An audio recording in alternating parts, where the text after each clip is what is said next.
Doctor Zakia, آپ سے آج وہ پوچھنا چاہوں گی داغ دھبوں کے بارے میں. ایک وہ داغ دھبے ہوتے ہیں جن کے اشتہار مختلف چینلز پہ چلتے بھی رہتے ہیں، کپڑوں پہ آ گئے، ادھر آ گئے، دیوار پہ آ گئے. لیکن ایک داغ دھبے ہیں جو ہمارے چہروں پہ آ جاتے ہیں، اور ہماری بہت سی بہنیں ہیں جو بہت پریشان رہتی ہیں، اپنا چہرہ دیکھتی ہیں اس میں شیشے میں، اور پھر کہتی ہیں کہ میرے چہرے میں نہ وہ گلو ہے نہ وہ شائن ہے، اور بہت سے وہاں پہ دھبے پڑ رہے ہیں. تو کیا ہمیں طب نبوی میں ایسی چیزوں کا بھی علاج ملتا ہے؟ بسم اللہ الرحمن الرحیم. جی ہاں، ایسی چیزوں کا طب نبوی میں بہت اچھا علاج ملتا ہے. حضرت عائشہ رضی اللہ تعالیٰ عنہ کے طریقے سے پتہ چلتا ہے کہ آپ جو ہیں وہ ورس اور زیتون کا تیل استعمال کیا کرتی تھیں. ایک حصہ ورس لے کر اس کو 12 حصے زیتون کے تیل میں ملا کر بہت دھیمی آنچ پہ آگ پہ رکھتی تھیں، اور ابھی وہ بوائلنگ سٹیج پہ نہیں آتا تھا تو اس کو پہلے سے ہی چولہا بند کر دیتی تھیں، اور چولہا بند کرنے کے بعد اس کو ٹھنڈا ہونے کے لیے رکھتے، اور پھر اس تیل کو استعمال کیا کرتی تھیں چہرے پہ لگانے کے لیے. اچھا، یہ ورس کا تھوڑا سا آپ بتائیں گے ہمیں کیا چیز ہے؟ ورس ایک ہرب ہے، ایک جڑی بوٹی تو نہیں ہے، لیکن جیسے زعفران ہوتا ہے، زعفران کے ساتھ ہی یہ پیدا ہوتی ہے. ٹھیک ہے. اور زعفران ہی کی شکل کی ہوتی ہے. اچھا. جو اورنج کلر کی ہوتی ہے وہ تھوڑی آپ کہہ سکتے ہیں لو کوالٹی یا گھٹیا قسم ہے، لیکن جو انار کے کلر کی ہوتی ہے، سرخی مائل، وہ اچھی اعلیٰ قسم ہے، اور وہی اصل میں چہرے پہ نکھار لانے والی ہے. ٹھیک ہے. تو اس لوشن کو جو کہ وہ بنا لیا جاتا ہے ورس اور زیتون کے تیل کے ساتھ، اس کو وہ چہرے پہ لگایا کرتی تھی. ٹھیک ہے. اور اس کو بہت زیادہ دیر کے لیے نہیں، یا تو رات کو سوتے وقت، ٹھیک ہے، اور یا پھر 1 سے 2 گھنٹے کے لیے دن میں لگا دیا کرتی. اس کا طریقہ یہ ہے کہ پہلے چہرے کو دھو کے خشک کر لیا جائے، اور پھر ابھی تھوڑا جیسے نمی ہوتی ہے چہرے پہ، اس حالت میں اس کو لگایا جائے تو زیادہ افیکٹو ہوتی ہے. جیسے پسینہ آیا ہوا ہے یا منہ پہ صفائی ستھرائی کا اہتمام نہیں، اس میں ایسے میں لگا لیں تو پھر آپ کو فائدہ نہیں ہوتا اس کو لگانے کا، اور بہت زیادہ دیر تک بھی نہیں لگانی چاہیے. اس کے علاوہ جو چیزیں ہمیں ملتی ہیں طب نبوی میں، اس میں قسط البحری ہے. یہ بہت پیاری ہرب ہے جس کے بارے میں نبی صلی اللہ علیہ وآلہ وسلم کی احادیث سے پتہ چلتا ہے کہ جلد پر بھی اس کے بہت اچھے اثرات ہیں. اچھا.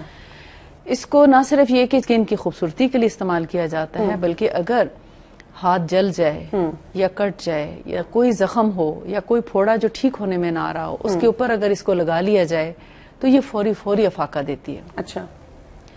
تو چہرے کے جو چھائیاں ہیں، داغ دھبے ہیں، اور پگمنٹیشنز، اور اس کے علاوہ ایکنی اور پمپلز پر بھی اس کا بہت اچھا اثر ہے. یعنی یہ ایک ایسی ہرب ہے یا ایک ایسی چیز ہے جو آپ کے چہرے کے 99% پرابلمز جو ہے وہ سالو کر دیتی ہے. اس کا مطلب ہے کہ اتنی جو لوگ آرٹیفیشل کریمز اور بہت سی ایسی چیزیں دیکھ کے کہ بھی اس سے ہمارا رنگ سفید ہو جائے گا، اس سے ہمارے رنگت کوئی ہو جائے گا، اس کی بجائے اگر وہ نیچرل یہ والی چیزیں جو طب نبوی میں موجود ہیں استعمال کریں تو سکن بھی صاف ہوگی، داغ دھبے بھی جاتے رہیں گے، اور بہت سے مسائل ایسے جو ہیں وہ حل ہو جائیں گے. کوئی ڈائٹ میں بھی ایسی چیزیں ہیں جو لینی چاہیے یا نہیں لینی چاہیے تاکہ ان سے یہ جو چھائیاں ہیں، داغ دھبے ہیں، پمپلز ہیں، یہ سب چیزیں جو ہیں وہ ٹھیک ہو جائیں؟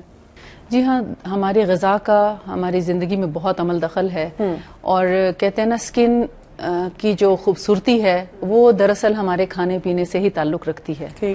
اگر ہمارا کھانا، ہماری غذا جو ہے وہ متناسب ہے، متوازن ہے، تو ہماری جلد کے اوپر بیماریاں کم آتی ہیں.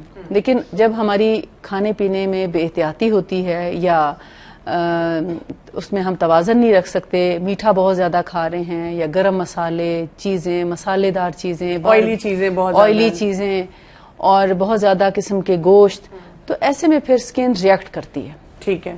بہتر ہوتا ہے سبزیوں کا استعمال جتنا کثرت سے کیا جا سکے کرنا چاہیے. اور سبزیوں میں سے بھی سب سے اچھی سبزی جو ہے وہ کدو ہے. اچھا. کدو جو ہے، پمکن، یہ ہماری سکن کے لیے بہت ہی بہترین چیز ہے. جیسے آپ دیکھتے ہیں حضرت یونس علیہ السلام کے قصے میں کہ جب مچھلی نے ان کو نگل لیا اور ان کی سکن خراب ہو گئی تھی، تو اللہ تعالیٰ نے اسی وقت کدو کی بیل اگائی اور اس پہ کدو لگائے، اور ان کو حکم دیا کہ اس کو لگاؤ بھی صحیح اور اس کو کھاؤ بھی صحیح. بالکل صحیح. اور آپ تھوڑے ہی دنوں میں بالکل ٹھیک ہو گئے. اور آج کل کے اگر ہم دیکھتے ہیں کہ بچے گھر آئیں اور اگر اماں نے کہہ دیا کہ بیٹا آج کدو پکے ہیں، تو کہتے ہیں اچھا ہم تو بھوک نہیں ہے، کھانا نہیں کھائیں گے یا کچھ اور بنا لیں گے یا باہر سے کھائیں گے. ان کو کدو کی اہمیت کا نہیں پتا نا. کدو تو ہمارے دماغ کے سکون سے لے کر بہترین نیند اور ذہنی سکون اور معدے کی جو تقویت ہے اس کو بحال کرتا ہے، بھوک بڑھاتا ہے. جن بچوں کو بھوک نہیں لگتی ان کو کسی بھی طریقے سے آپ کدو کھلانا شروع کر دیں.